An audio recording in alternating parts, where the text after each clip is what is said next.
చాలా వివరంగా విపులంగా తెలంగాణ రాష్ట్ర ప్రజలతో పాటు ఉమ్మడి ఖమ్మం జిల్లా ప్రజలకు ఇప్పుడే తెలియజేయడం జరిగింది. నేను చాలా క్లుప్తంగా ఒక 4-5 ప్రశ్నలు సూటిగా ఆనాడు ఇరిగేషన్ శాఖ మంత్రిగా ఉన్న గౌరవ హరీష్ రావు గారిని, సెకండ్ స్పెల్లో ఇరిగేషన్ శాఖ మంత్రిగా ఉన్న ఆనాటి మాజీ ముఖ్యమంత్రి వర్యులు చంద్రశేఖరరావు గారిని ప్రశ్నించదలుచుకున్నా. ఇందాక పెద్దలు ఉత్తమ్ కుమార్ రెడ్డి గారు చెప్పినట్లు వారు ముఖ్యమంత్రిగా దిగిపోయే నాటికి సీతారామ ప్రాజెక్టు కాస్ట్ సుమారు 18,300 కోట్ల కింద నిర్ణయించారు. వారు దిగిపోయే నాటికి వారు చెప్పిన లెక్కల ప్రకారమే వారు ఖర్చు పెట్టింది 7,300 కోట్లు. మరి 18,300 కోట్లకి 7,300 కోట్లు ఖర్చు పెడితే 90% పని కంప్లీట్ అయింది చెప్పుకోవటం ఏ లెక్క ప్రకారం అయింది అనేది వారిని అడుగుతున్నా. ఎస్, మీరన్నట్లు మోటార్లు మేమే తీసుకొచ్చాం, మోటార్లు మేమే నట్లు బోల్ట్లు దగ్గరుండి బిగించాం, మోటార్లంతా రెడీ చేశామన్నారు. నిజంగా మీరే చేశారు. మోటార్లు ఉత్తమ్ కుమార్ రెడ్డి గారో, రేవంత్ రెడ్డి గారో, శ్రీనివాస్ రెడ్డి గారో, తుమ్మల నాగేశ్వరరావు గారు బిగించామని మేమేం చెప్పుకోలే, మీరే బిగించారు. ఎందుకు బిగించారాయా మోటార్లు అంటే, మోటార్లు బిగిస్తే మీకు ఎక్కువ కమిషన్ వస్తుంది, మోటార్లు బిగిస్తే ఎక్కువ కమిషన్ వస్తుంది కాబట్టి మోటార్లు బిగించారు. మీకు ఎక్కడ లాభం ఎక్కువ వస్తుందో, ఎక్కడ కమిషన్లు ఎక్కువ వస్తుందో అది మీరు పని చేయటమే తప్ప ప్రజలకు ఉపయోగకరమైన పని చేయాలన్న చిత్తశుద్ధి మీలో లేదు. మీరు చెప్పిన దాంట్లోనే అర్థమవుతుంది. చివరికి మా మంత్రివర్యులు చెప్పినట్లు కరెంటు బిల్లు 430 కోట్లు కూడా మీరు చెల్లించి 4 సంవత్సరాల క్రితం పెట్టిన మోటార్లు డ్రై రన్ కూడా నడుపుకోలేకపోయారు.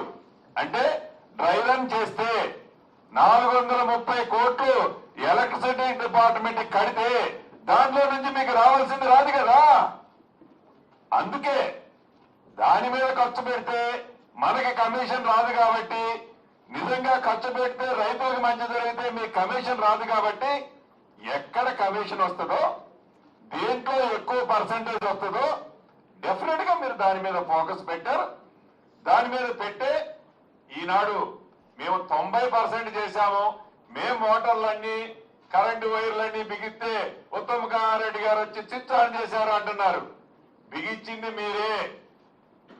ఎక్కడైతే ఎక్కువ డబ్బు మిగులుతుందో ఆ ఐటమ్స్ చేసుకుంటూ పోయారు. అనేక వేదికల మీద మా మంత్రి గారు నేను చెప్పాం, కమిషన్ల కోసమే మీరు ఆలోచించారు తప్ప కుక్క గోతుల్లాగా ఒక సైంటిఫిక్ గా మీరు పని చేయలేదనేది అనేక సందర్భాల్లో చెప్పాం. చెప్పింది నిజం. నేను సీతారామ ప్రాజెక్టు 0 నుంచి ఎండ్ దాకా కెనాల్ మీద తిరిగా. మీరు తిరిగి మాట్లాడుతున్నారు, నేను తిరిగి మాట్లాడుతున్నా. మాజీ మంత్రివర్యులు ఒక్కసారి ఆలోచించుకోండి. మీకు చిత్తశుద్ధి లేదు. ఖమ్మం జిల్లా మీద ప్రేమ ప్రేమ ఒలకబోసి చెప్తున్నారు కదా. ఖమ్మం జిల్లా ప్రజలు 2014లో మిమ్మల్ని ఆదరించింది 1 సీటు, 2018లో మిమ్మల్ని ఆదరించింది 1 సీటు, 2023లో పొరపాట్లు అది గెలిచింది నా శిష్యుడు నా బొమ్మ పెట్టుకొని, ఆడగలు గెలిచింది 1 సీటు. ఖమ్మం జిల్లా ప్రజలు ఎప్పుడు మీ మాయ మాటలు, మీ మాటలు, మీ మామ మాటలు, మీ ఇద్దరు మాయ మాటలు ఎప్పుడు ఖమ్మం జిల్లా ప్రజలు నమ్మలేదు, విశ్వసించలేదు. భవిష్యత్తులో కూడా మీరు ముక్కు నేలకు రాసిన ఖమ్మం జిల్లా ప్రజల నుంచి కానీ, ఖమ్మం జిల్లా సీట్ల గురించి కానీ మీకు గతంలో వచ్చిందన్నా ఒక్కటొచ్చింది. మళ్ళీ ఎప్పుడన్నా ఎన్నికలు వచ్చినప్పుడు మీకు వచ్చేది బిగ్ జీరోనే. కాబట్టి ఖమ్మం జిల్లా ప్రజల గురించి, ఆ ప్రాంతాన్ని గురించి మాట్లాడే నైతిక హక్కు, ఆ గిరిజన ప్రాంతం గురించి మాట్లాడే నైతిక హక్కు మీ ప్రభుత్వానికి మీ ఆనాడు పరిపాలించిన మీ ప్రభుత్వానికి లేదని మరొక్కసారి ఈ వేదిక మీద నుంచి మీకు చెప్తున్నా.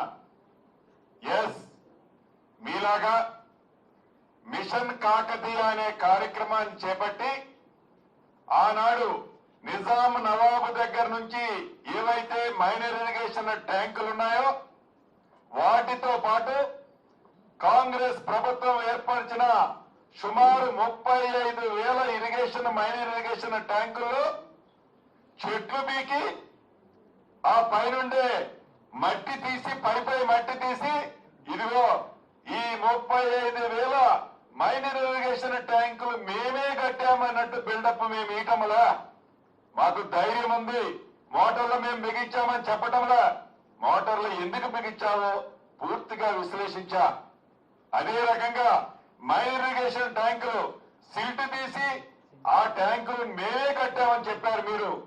ఇందాక మా ఉత్తమ్ కుమార్ రెడ్డి గారు చెప్పినట్లు హైదరాబాద్ కి ఆనాటి కాంగ్రెస్ ప్రభుత్వం మంచినీరు గురించి ఇటు గోదావరి అటు కృష్ణా నుంచి పైపులు వేసి మోటార్లు ట్రైన్లను వేసిన తర్వాత ఎన్నికల ముందు ఆ నీళ్లు ఒక దోశను తీసి మా నెత్తను పోసుకొని పాపాలు కడుక్కోలే.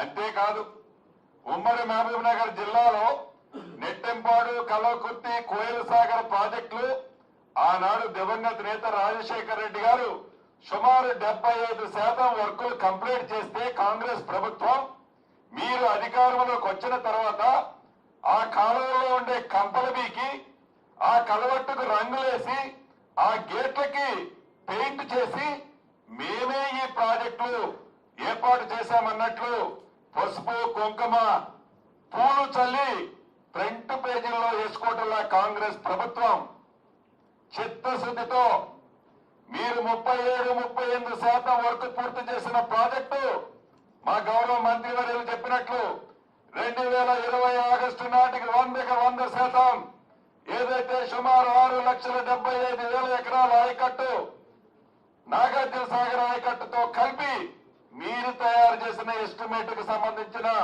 ప్రతి ఎకరాకి మీలాగా ఉమ్మడి ఖమ్మం జిల్లాలోని 2 నియోజకవర్గాలు వదిలేయం. అది ఇల్లెందు కానీ భద్రాచలం కానీ ఆ నియోజకవర్గాలు కూడా కలిపి రాబోయే 2026 నాటికి 100% ఇచ్చిన మాట ప్రకారం గోదావరి నీటితో కృష్ణా పరివాహక ప్రాంతంలో ఉన్న ప్రతి ఒక్క ఎకరానికి చిత్తశుద్ధితో ఈ ప్రభుత్వం నీళ్లు ఇచ్చి తీరుతుందండి మాజీ మంత్రి వర్యులు. అంతేకాదు ఈ ప్రభుత్వానికి చిత్తశుద్ధి ఉంది. ఈ ప్రభుత్వం మాట అంటే మాట మీద నిలబడుతుంది. ఎందుకు మీకు తెలియదా? మీరు ఇరిగేషన్ మంత్రి ఉన్న తర్వాత ఆనాటి ముఖ్యమంత్రి ఇరిగేషన్ మంత్రి ఉన్న తర్వాత ఏనాడైనా ఈనాడు ఇరిగేషన్ మంత్రి లాగా ఎక్కడైనా ఇన్సిడెంట్ అయితే కనీసం ఒక మంత్రి నాపై ఆ ఇన్సిడెంట్ జరిగిన ప్రాంతంలో ఎందుకు జరిగింది, దీనికి కారణం ఏంటి అని ఏ రోజైనా విశ్లేషించుకున్నారా? కనీసం ఇరిగేషన్ కి సంబంధించిన సమస్యలు చెప్పాలి అంటే ఇదే నాదుడు ఉన్నాడా? మీరా ఈ ప్రభుత్వాన్ని విమర్శించేది? మీలాగా ఏదైతే భేషజాలకు పోయి మీ బ్రాండ్ కోసం గత ప్రభుత్వంలో మొదలుపెట్టిన పనుల్ని రద్దు చేసి రీడిజైన్ పేరుతో తక్కువ ఖర్చులతో అయ్యే ప్రాజెక్టులను ఎక్కువ ఖర్చులతో ఈ రోజు చేయటంలా ఆనాడు ఇందాక చెప్పినట్టు గౌరవ మంత్రివర్యులు మా బట్టి గారు చెప్తుంటారు ఎప్పుడు రాజీవ్ సాగర్, ఇందిరా సాగర్ 3,500 కోట్లతో ఖర్చు అయ్యేదాన్ని ఆయకట్టు విధంగా సేమ్ వచ్చేదాన్ని సుమారు 18,300 కోట్లు ఈనాడు మీరు ఖర్చు పెట్టాలని డిపిఆర్ తయారు చేస్తే దాంట్లో 7,500 కోట్లపై ఖర్చు పెడితే బేసిజాలకు పోకుండా మా మంత్రివర్యులు, కేబినెట్, ముఖ్యమంత్రి గారు అందరం ఇది ప్రజల సొమ్ము. ఏ ప్రభుత్వం చేసినా మనం మంచి ఉంటే సేకరించాలా, చెడు ఉంటే ఆ చెడుని సరిదిద్ది ప్రజలకు ఉపయోగపడేగా చేయాలని చిత్తశుద్ధితో ఈ ప్రభుత్వం చేస్తుంది. నిన్న వారు ఒక ఉచిత సలహా ఇచ్చారు గౌరవ మాజీ మంత్రివర్యులు. నవ్వొచ్చింది. అంటే ఉత్తమ్ కుమార్ రెడ్డి గారి కాన్స్టిట్యున్సీ గురించి చెప్తున్నారు.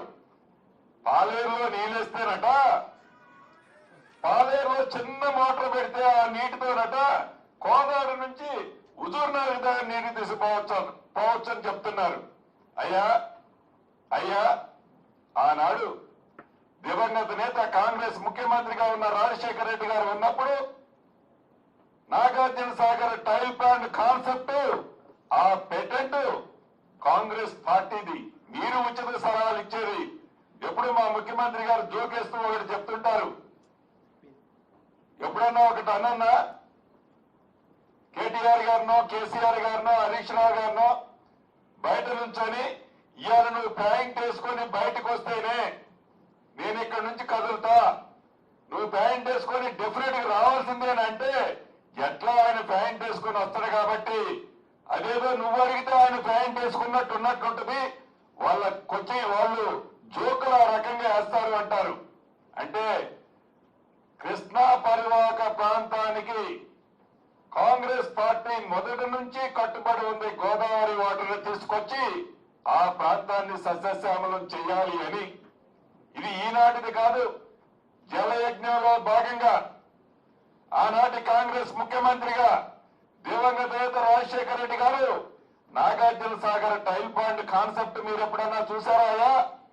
ఆ కాన్సెప్టే వైరా ప్రాజెక్టులోకి నీళ్లు తీసుకొచ్చి పాలేరు ప్రాజెక్టులోకి కృష్ణా గోదావరి నీటిని తీసుకొచ్చి అక్కడ నుంచి లిఫ్ట్ ద్వారా నాగార్జున సాగర్ టైల్ పాండ్కు నీళ్లు తీసుకురావాలని ఆనాడు దివంగత నేత రాజశేఖర రెడ్డి గారు చెప్పారు. దాన్ని మీరు ఇవాళ కొత్తగా చెప్పేది ఏంటి? చిన్న మోటార్ పెట్టుకొని పై నీళ్లు పోసేది. డెఫినెట్ గా మీరు బొమ్మలు చూపించారు, మేము పని చేసి చూపిస్తాం. మీరు బొమ్మలతో కాలయాపన చేసి ప్రజల జీవితాలతో 10 సంవత్సరాలు ఆడుకున్నారు. మేము మొదటి సంవత్సరంలోనే చిత్తశుద్ధితో నాగార్జున సాగర్ ప్రాంతానికి, కృష్ణా పరివాహక ప్రాంతానికి గోదావరి నీటిని నిజంగా రియల్ గా ఇచ్చేది మేము.